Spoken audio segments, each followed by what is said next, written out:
Sumagot pala itong si Congressman Joel Chua, about nga dito sa naging pahayag ni VP Sara doon sa naging request ni Congressman Shell Diokno na mailipat ng custody itong si Ramil Madriaga. Lalo na nabalitaan niyo naman na may nagtatangka sa buhay niya. Kumbaga, yung safety and availability talaga yung concern ng ating mga kongresista. Syempre, isa lang naman ang gusto natin, 'di ba? Ang maisiwalat ang katotohanan, ang malaman natin kung ano yung totoo para 'di ba matuldukan na 'to, matapos na 'to dahil sa dami ng nangyayari sa bansa. Dapat kumbaga paunti-unti malaman na natin.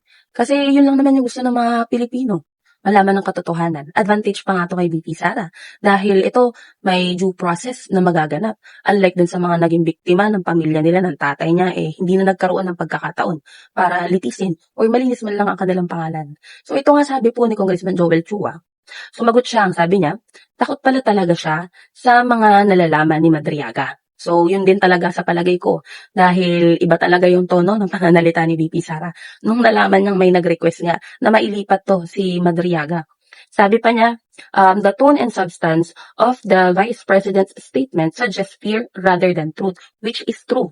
Di ba parang ang gigil trip, nang gagaslight, kung ano-ano po yung maanong maiisip mo dito sa statement na to, hindi mo alam kung, pero ito walang halong halata talaga na natatakot sila kay Madriaga.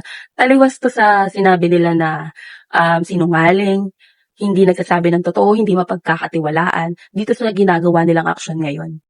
No, very talaga to, kaya dapat talaga malaman natin kung ano yung totoo, 'di ba? Para once and for all, lalo na po yung sumusuporta kay VP Sara sa pamilya niya.